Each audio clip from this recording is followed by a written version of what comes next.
Ok. Bueno, si la clase pasada vimos Dropout, y habíamos dicho que ahora vamos a ver cómo normalizarla con otras cosas. Y encima vamos a ver algunas de las ventajas de Learning Stopping, nos faltarían esas dos cosas. El Dropout ya lo vimos. Si se acuerdan, era que aleatoriamente lo que hacíamos era desactivar las activaciones de ciertas neuronas, o sea, teníamos la matriz, las activaciones, y habíamos dicho que a esta matriz aleatoriamente se le asignaban probabilidades, se las comparaba con esta probabilidad de keep prob, y si eran menores se quedaban, pero si eran mayores se iban. Entonces, si los números que me dabas aleatoriamente eran mayores a 0,8, esto iba a generar una máscara de ceros y unos, siendo los ceros las cosas que voy a desactivar y los unos las cosas que me voy a quedar. La máscara después la multiplico, la voy a llamar MA, la máscara de A, que está todo lleno de ceros y unos. Y esto lo multiplicaba por A, la máscara de A, por A. Y esto me iba a dar D3, perdón, A3. Iba a ser, por así decirlo, las nuevas activaciones ya con la máscara aplicada. O sea, ya con el dropout. Después había otra técnica que, bueno, esto, por menos que no parezca, es, por así decirlo, una técnica, y es el early stopping. O sea, el sentido del early stopping es que uno para el entrenamiento del algoritmo cuando el costo de desarrollo es menor. Entonces, si recuerdan, por ejemplo, cuando nosotros estamos entrenando para el Titanic, lo que había, o sea, nuestro costo generalmente iba bajando hasta cierto punto que nosotros desconocíamos, porque nunca íbamos a... O sea, si tuviésemos este gráfico sería re fácil saber a dónde hay que llegar, pero bueno, esto es algo que uno va generando las experiencias, no partimos de este conocimiento, entonces íbamos generando, iba bajando nuestro costo y de la nada, porque llegó un punto en el que caíamos en el overfitting, empezaba a subir. Entonces, la idea del early stopping, bueno, y acá tendría, sería el costo de entrenamiento, que este siempre iría bajando porque como siempre, o sea, siempre aprendo con respecto a estos ejemplos, siempre iría disminuyendo. Este sería, por ejemplo, el eje de las W. O sea, obviamente, bueno, si tengo muchas W, es como que, por así decirlo, no puedo hacer algo bidimensional, pero si se acuerdan, generalmente lo hacemos bidimensional para más simplicidad. Porque en realidad tengo un montón de Ws y eso implicaría que tengo un gráfico de dimensiones n. Pero perdón, en este eje tendría yo el número de iteraciones, o sea, cuántas bueno, el número de epochs, cuántas épocas corre el algoritmo, y acá me reflejaría los costos. En este punto, que tengo, bueno, el costo de J-test mínimo, tendría la W óptima que la voy a denotar con simplemente W. Y después, en estos dos puntos, estos dos puntos no. A medida que la parábola va divergiendo y se va yendo más hacia el infinito, lo que voy a tener son los extremos de las Ws. O sea, acá lo que tendría es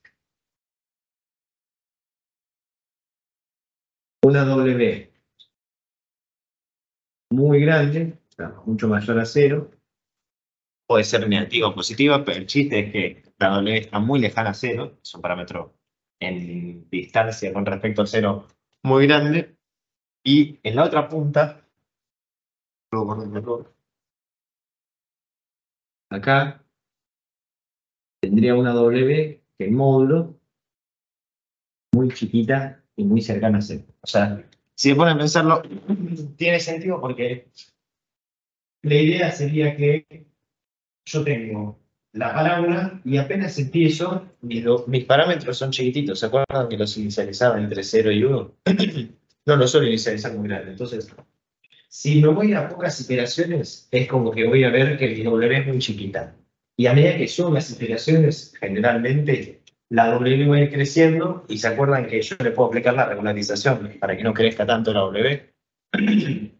Entonces, si se me va mucho el número de iteraciones, voy a caer en el overfitting y la W va a ser muy grande, entonces se le va a estar asignando mucho peso a ciertas cosas que solo pasaron en los ejemplos de entrenamiento, pero que en realidad no son reales. Decía en el concepto, o sea, Por ejemplo, capaz que había un caso de una persona que tenía, no sé, 18 años y contrayó cierto tipo de cáncer, pero era un caso especial. Entonces, una OD muy grande le diría al algoritmo que ese tipo de casos, de 18 años y contrae cáncer, sería bastante probable. Mientras que una OD muy chica le daría poca ponderancia a ese tipo de casos. Entonces, lo que yo intento hacer es llegar a la W óptima como siempre, que sería la que menos costo de, bueno, lo voy a escribir por las dudas, la que menos costo de test o de, depende de cómo estamos trabajando, me dé. Y este sería el costo de entrenamiento. El pequeño problema del early stopping, que sería parar el algoritmo cuando llego a la mejor, o sea, al mejor costo. O sea, esto se reflejaría en, yo corro el algoritmo, yo voy corriendo mi modelo, veo que está bajando, veo que baja, y cuando llega a cierto punto lo paro. O sea, cuando llega a un costo de, no sé, digamos, por decir algo, 0,2 lo paro. ¿Por qué? Porque determiné que ese va a ser mi costo mínimo. ¿Por qué? Porque después de 0,2 es como que se me va yendo se me va yendo el costo de testeo, pero el costo de entrenamiento sigue bajando. O sea, me está dando una indicación grave de perfil. Si nos ponemos a ver en el gráfico, podemos ver, en esta parte, el modelo tendría bias, o sea, estaría underfiteando el dataset porque le está yendo mal, tanto en el testeo como en el entrenamiento. Acá le está yendo bien en el testeo y en el entrenamiento, y acá tiene overfitting, porque le está yendo muy mal en el testeo y muy bien en el entrenamiento. Entonces, la idea sería evitar llegar al overfitting y frenar un cachito a noise. El problema de esto, y es que ya se pueden dar un poquito cuenta, es que esto va a parar mi algoritmo y va a frenar tanto el costo de entrenamiento como el costo de testeo. Entonces, esto no me va a dejar mejorar mi costo de entrenamiento. ¿Qué pasa? Yo cuando usaba la regularización L1 o L2, lo que hacía era le aplicaba una penalización a los pesos. Entonces, lo que hacía era regularizaba el costo de entrenamiento. Me enfocaba en empeorar el costo de entrenamiento a coste de ganar un poquito en el costo de testeo. Acá no es como que hay una relación entre entrenamiento y testeo, porque si yo paro simplemente el algoritmo antes, lo que hago es me quedo con una foto, por así decirlo, de mi costo de entrenamiento acá, y no lo voy a poder mejorar más. Mientras que cuando yo aplico la regularización L1 y L2, yo puedo ir jugando con el parámetro de lambda para ir mejorando o empeorando el costo de entrenamiento y ir mejorando o empeorando el costo de desarrollo. En síntesis, el learning stopping no se recomienda porque no me deja ortogonalizar mis modelos, o sea, verlos por partes. Yo cuando estoy entrenando un modelo, lo que voy a querer hacer es analizar primero el costo de entrenamiento. Después de analizar el costo de entrenamiento, quiero analizar el costo de desarrollo. Y si tengo, después quiero analizar el costo de testeo. Con el early stopping lo que estoy haciendo es que estoy afectando estos dos costos al mismo tiempo. Porque estoy frenando y me saco una foto de lo que tenía hasta ese momento. Mientras que si yo uso regularización L2, lo que hago es me concentro simplemente en mejorar este costo. Este costo va a empeorar, sí, es cierto. Pero puedo manejarlo con el parámetro lambda. Acá simplemente es cómo mi algoritmo estaba yendo en el momento y lo pausé. Por eso no es tan sugerible, es mejor otras técnicas de regularización y no simplemente pausar el algoritmo cuando tenía el mejor costo de desarrollo. Por eso es mejor dejar que corra. Todas las epochs que uno entrenó, o sea, que uno puso a entrenar, si eran 5.000, 5.000, 10.000, 10.000, y de última lo regulariza. Pero no terminan en cierta epoch porque justo acá dio menos costo de desarrollo. Es simplemente una forma de analizar mejor los modelos para después entender mejor cómo se dan los árboles. Y después, bueno, tenemos la normalización. Esta normalización está un poquito cambiada con la que vimos la otra vez porque ahora lo que vamos a hacer es usar el promedio y lo que sería la varianza. Si no saben lo que es el promedio y la varianza, no hay problema. El promedio creo que ya todos sabemos lo que es, pero la varianza no creo que sepamos todo, pero bueno. El promedio lo vamos a denotar común y el promedio, obviamente, de mis datos va a ser la suma de todos los datos dividido el número de datos que tengo, ¿no? Lo que hago es sumo todas las X, no sé, por ejemplo, si eran alturas, sumo las alturas de todas las personas y la divido por el número de personas que medí. Entonces, sea, sumé todas las X, de ahí por las alturas, obtuve el promedio de mis alturas. Y la varianza lo que va a hacer es, a cada una de mis X le va a restar el promedio, o sea, le va a restar lo que ya calculamos, lo va a elevar al cuadrado y lo va a dividir por el número de ejemplos. O sea, si se dan cuenta, esta parte es como que a todos les sacó el promedio, ¿no? Entonces es como que se acuerdan cuando normalizamos, que restamos el promedio y dividíamos. Bueno, algo así ya se hizo. Entonces, le restamos el promedio, lo elevamos al cuadrado, que esto ya vamos a ver para qué es, y acá es como que tomamos un promedio, porque volvemos a ir por todos los ejemplos. Entonces tomo un promedio de todo. No es como que me quedo con la distancia de todos, sino que tomo un promedio de eso. Bastante parecido al mean square error. Sumo todo al cuadrado y tomo el promedio de eso. La lógica de por qué tengo el cuadrado es porque la varianza lo que hace es medir la desviación de los datos con respecto al promedio. O sea, si se dan cuenta, acá tengo una diferencia entre el dato y el promedio, ¿no? Voy a hacer un ejemplo con un gráfico bastante simple. Bueno, mejor acá tengo ecuaciones. Digamos que yo tengo un plano así, bidimensional, y lo que tendría es un montón de puntos, ¿no? Entonces tengo muchos puntos acá. Entonces voy a poder decir que el promedio está por acá. Pero después tengo algunos puntos que están medio alejados. Entonces los tengo, no sé, por acá. Y tengo otros por acá. Si se dan cuenta, todos estos puntos están cerquita. Entonces la distancia entre esos puntos y el promedio que está acá es chiquita. Pero la distancia entre estos puntos y el promedio es más grande. Entonces yo quiero denotar esto de cuán dispersos están los datos. O sea, si se dan cuenta, estos datos están bastante conjuntos. Pero estos están recontra dispersos. Tengo unos en esta punta y otros en esta. Eso es muy importante estadísticamente porque me va a decir cuánto haría. Para darle un número, por ejemplo, imagínense que tienen edades de chicos chiquitos. Entonces las edades van de 0 a 10 años. Las edades obviamente van a ir de 0 a 10 años.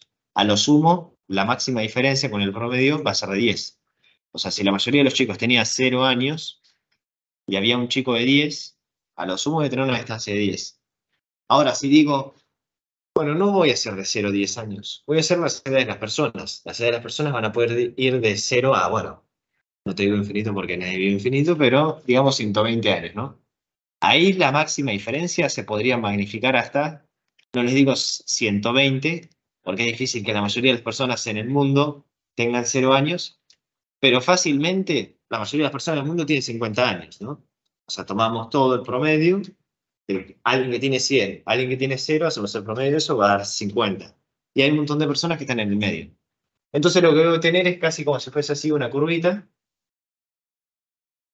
en la que tengo un montón de personas que rondan capaz que los 50 años, entonces el promedio está por los 50 años, pero hay personas que tienen 120 años, hay personas que tienen 130 años, pero también hay personas que tienen 2 años.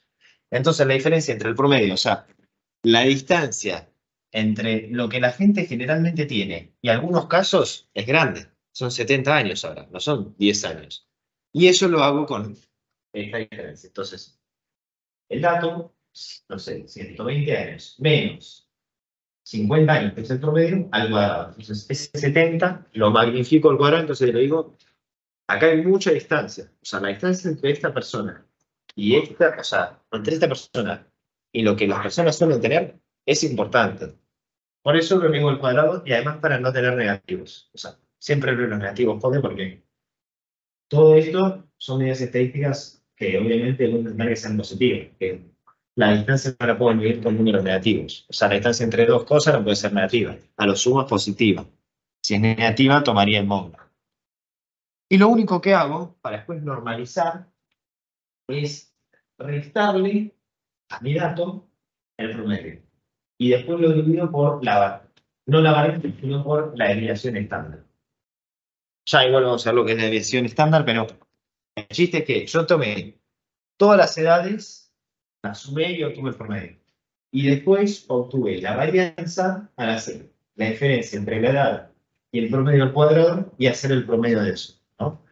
Entonces, para yo tener los datos normalizados, que lo voy a poner así, vamos, ahí con un sombrerito va a ser el dato menos lo que calculé como promedio sobre la raíz cuadrada de la varianza. O sea, la desviación estándar, por definición, es simplemente la raíz cuadrada de la varianza. O sea, si yo tengo este símbolo, el sigma al cuadrado, si quiero tener sigma, hago la raíz cuadrada, ¿no? Entonces, no sé. Si me dio 9 de varianza, la desviación estándar va a ser 13. Ahí no hay mucha lógica. O sea, lo único que hice fue tomar la raíz cuadrada. Entonces tomé la raíz cuadrada del sigma, que es la varianza, y obtuve mi dato normalizado. Lo que logro con esto es una mejor normalización que la que nosotros habíamos hecho antes con el máximo y el mínimo, porque esto ya se basa en conceptos estadísticos más complicados y que las máquinas entienden mucho mejor. O sea, en Machine Learning se habla muchísimo de las curvas gaussianas y nosotros cuando hacemos todo esto de normalizar los datos, lo que hacemos es que nuestros datos sigan una curva gaussiana con promedio 0 y con desviación estándar 1. O sea, no vamos a entrar mucho en el trasfondo de cómo se logra eso, pero la idea es que nosotros, por ejemplo, partimos de un dataset que está así. Que no es muy gaussiano. Va, les miento, esto es bastante gaussiano.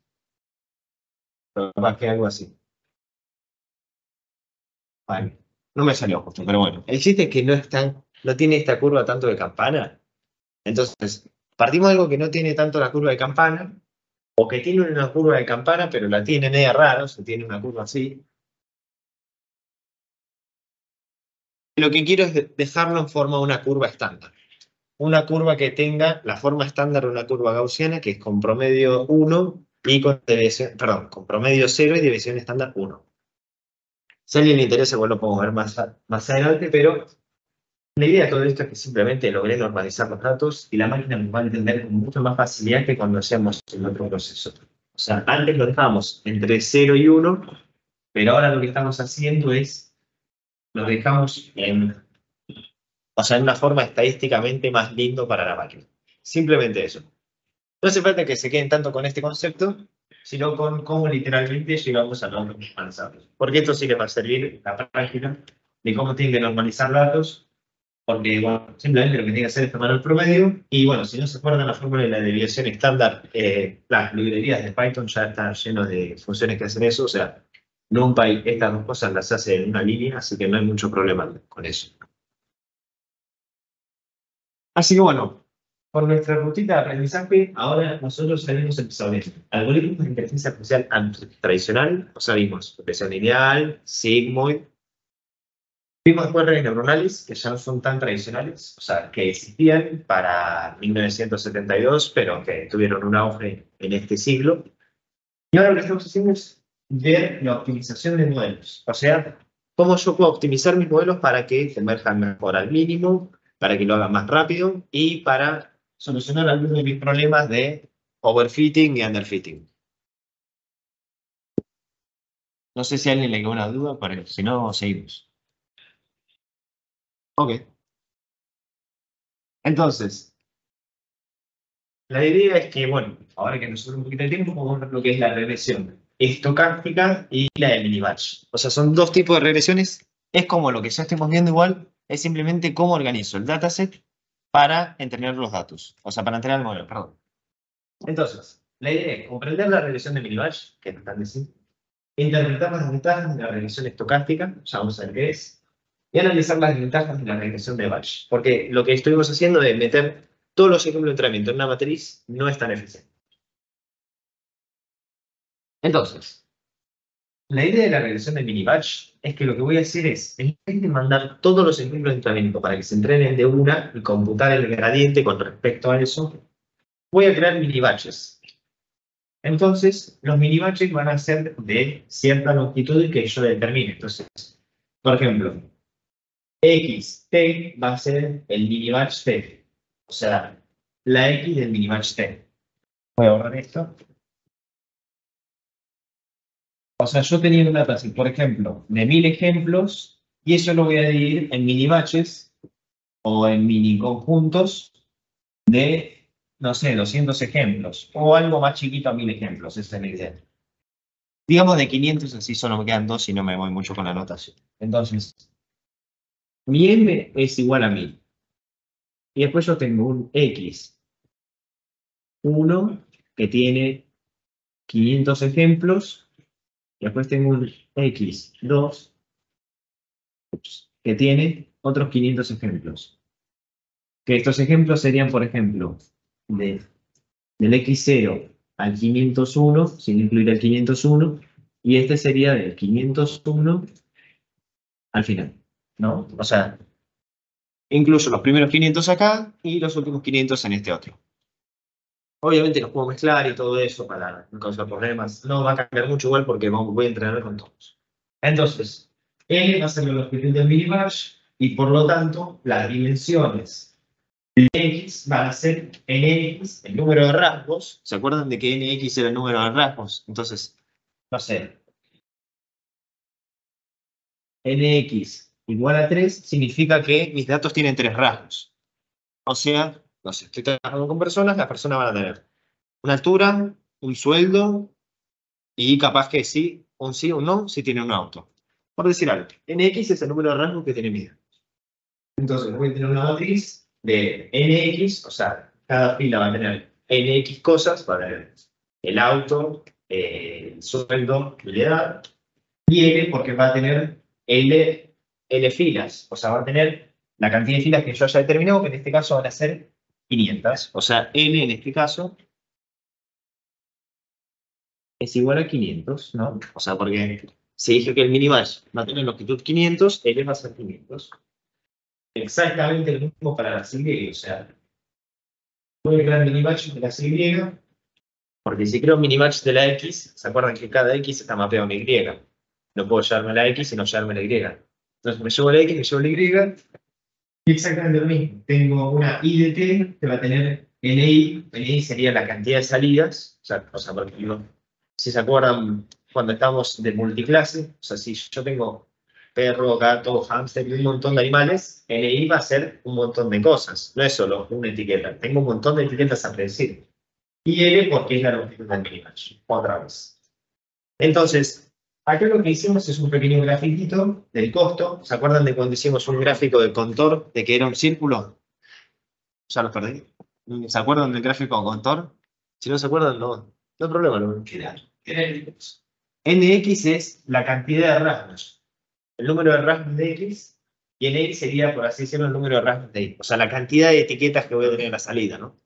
Si estoy trabajando con un problema multietiqueta en la que tengo que predecir entre 3 animales, NI va a ser 3, porque tengo 3 cosas a predecir. Si era un perro, si era un hámster o si era un igual. NI sería eso. NX es la cantidad de cosas que le entran. Por ejemplo, los píxeles. Si tengo una foto 500 por 500, NX va a ser la multiplicación de 500 por 500. Porque cada uno va a ser. No se acuerdan lo que es un gráfico contor, no hay problema. A eso vamos a ver. El gráfico de contor lo único que hacía era me graficaba el costo en función de diferentes parámetros. Entonces, volvamos a nuestro buen amigo la regresión lineal y entonces tengo solo dos parámetros, la W y la B. Cada uno de estos círculos va a representar un costo diferente. Entonces acá el costo es 20, acá el costo es 18, acá el costo es 16 y acá el costo es 14, ¿no? Cada uno de estos círculos es un costo diferente. Acá en un eje voy a tener la W o la B, como prefieran, es lo mismo. Y aquí voy a tener la B. Entonces, cada uno de estos círculos es un costo diferente y lo que voy a tener es que mi algoritmo, obviamente, va a ir moviéndose de costo a costo. Se va a ir actualizando y va a ir convergiendo al costo mínimo. Capaz que después, bueno, hace un poquito de lío ahí en el mínimo porque ya sabemos que a veces le cuesta, pero va a intentar llegar al mínimo. Eso se está trabajando en batch. Una regresión de batch va a llegar al mínimo, no rápido, no va a llegar nada rápido, pero sí va a llegar dentro de todo en un mismo sentido. O sea, va a intentar seguir en la misma dirección. Porque como toma todos los ejemplos de entrenamiento, logra generalizar para todo mi dataset y logra sacar una noción de cuáles son las W y B óptimas para todos los datos. La regresión de minimatch, lo que cambia Y como ahora yo dividí el dataset en mini batches, lo que hago es, le mando un mini batch, computo todo el costo, tomo las derivadas, actualizo todo y le mando el siguiente mini batch. Hago exactamente lo mismo, le mando el siguiente mini batch, ¿entienden? Y una vez que yo le mando todos los mini batches, eso sería una época. Una época, creo que no lo definí formalmente nunca, pero bueno, una época es cuando yo recorro todas las series. O sea, independientemente de si estoy trabajando con mini batch o con regresión de batch, una época va a ser cuando yo termine de recorrer todas las series. Entonces, ¿cuál es la lógica? Al final de una época, yo voy a recorrer todas las series, tanto está en mini batch o tanto está en batch. ¿Me siguen? Porque una época es, independientemente de cómo yo subdivida los datos, es cuando yo recorrí todo el dataset. Eso es una época. No importa si yo lo subdividí en mini partes para darse las porciones, pero una época es todo.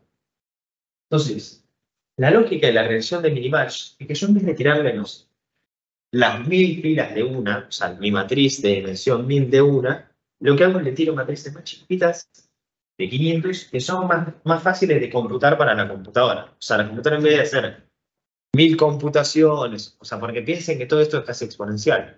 Yo tengo 1000 ejemplos, pero esos 1000 ejemplos se computan todos en paralelo y depende de cuántos parámetros tengan, digamos que tengo, yo qué sé, 1.000.000 de parámetros, que no sería tanto, tendría 1000 por 1.000.000 y eso es un montón de computaciones. Entonces lo que hago es reduzco el número de computaciones mandándolo a simplemente una longitud 500. Yo tengo ahora solo 500 ejemplos y lo voy mandando a porciones.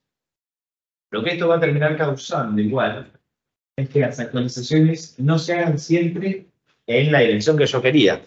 Porque si se ponen a pensarlo, cada vez que yo actualizo voy a estar actualizando con respecto a una porción de mi dataset, ¿no? Entonces, capaz que esa porción no generaliza, obviamente, para todo el dataset, porque no tengo todo el dataset en esa porción. Y entonces, algunas actualizaciones van a ir en cualquier dirección. O sea, algunas van a ir para acá, otra va a ir para acá, porque es otro mini batch. Otro mini batch va a ir para acá, otro va a ir para acá, otro va a ir para acá, otro acá.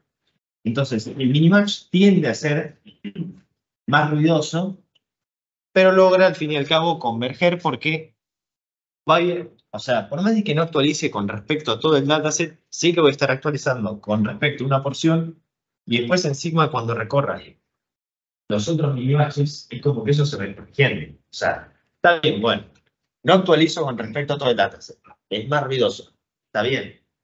Pero, como dijimos, voy a recorrer al fin y al cabo todos los ejemplos de entrenamiento. Entonces, tarde o temprano se va a actualizar la flechita para que vaya para donde generalizan todos. Entonces, tarde o temprano sí va a llegar al mínimo. El minimatch converge al mínimo, o sea, llega al mínimo, pero lo hace más lento. O sea, no lo hace más lento, pero simplemente como que le cuesta más minimatch, ¿no? Porque es más ruidoso. Entonces, damos un montón más de vueltas antes de llegar. Eso sí, Usaría mini batch, si no usaría batch. demora más técnicamente, no en cuanto a tiempo, sino en cuanto a iteraciones. O sea, le cuesta más. Si te das cuenta, no sé, que acá hay como 20 flechitas, acá hay como 10, a lo sumo.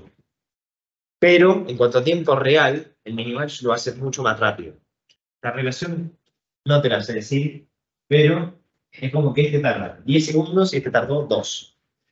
Pero aunque en 2 segundos haya hecho un montón de lío, al menos llegó al mínimo. Lo que te importa, al fin y al cabo, es el tiempo. Si la computadora sufre, que lo hace rápido, lo dejamos que lo haga rápido. Después, igual. Bueno, esto es bastante rápido, así que lo digo ahora. La regresión estocástica lo que sí hace es toma a cada ejemplo de entrenamiento y para cada ejemplo de entrenamiento hace absolutamente todo lo que les conté. O sea, un ejemplo de entrenamiento lo manda por la red neuronal y lo vuelve a computar hacia atrás. O sea, hace la programación delantera y trasera con un ejemplo de entrenamiento. Si le suena igual, ahí ya no estoy trabajando con una matriz, estoy trabajando con un vector, ¿o no? Porque si mando solo un ejemplo de entrenamiento, mi input es solo un vector, que es la entrada. Y el problema grave de esto es que pierdo toda la vectorización que había ganado. ¿Se acuerdan del producto punto? Perdí todo eso. Volví al bucle for. ¿Me explico? Si yo ahora lo que hago es, en vez de dar por cada ejemplo, o sea, si ahora cada ejemplo de entrenamiento va a ser toda una actualización, lo que voy a terminar haciendo es un for para cada ejemplo de entrenamiento en la que hago la computación, actualizo, hago la computación, actualizo. O sea, todo lo que gané al vectorizar y al hacer el producto punto, que es lo que la computadora sabe hacer rápidamente, lo perdí al hacer una regresión estocástica. La regresión estocástica es mucho más ruidosa, pero técnicamente cada actualización es mucho más rápida, porque no tiene que hacer 1000 computaciones, tiene que hacer una. Hace una, vuelve, hace una, vuelve, hace una, vuelve. Entonces la actualización de la red neuronal o del móvil es mucho más rápido. Pero a su vez es mucho más lento una época. Una época cuesta mucho más. O sea, ¿me siguen a lo que me refiero? Un ejemplo es rápido, porque solo tiene que mandar el ejemplo y vuelve. Pero recorrer todos los ejemplos es mucho más lento, porque no lo tiene vectorizado. Entonces tiene que hacer el bucle for tradicional y multiplicar cada ejemplo y volver a actualizarse. Que en batch no lo hago, porque en batch mando todo, multiplico, traigo. Es lento técnicamente el proceso de computación, pero la época es relativamente rápida. Y en minibatch logro ganar los dos. O sea, en minibatch tengo velocidad, porque lo que hago es mando pedacitos de datos chiquititos que la computadora me devuelve rápido. Y encima la época se actualiza bien, o sea, no es tan ruidosa como la estocástica.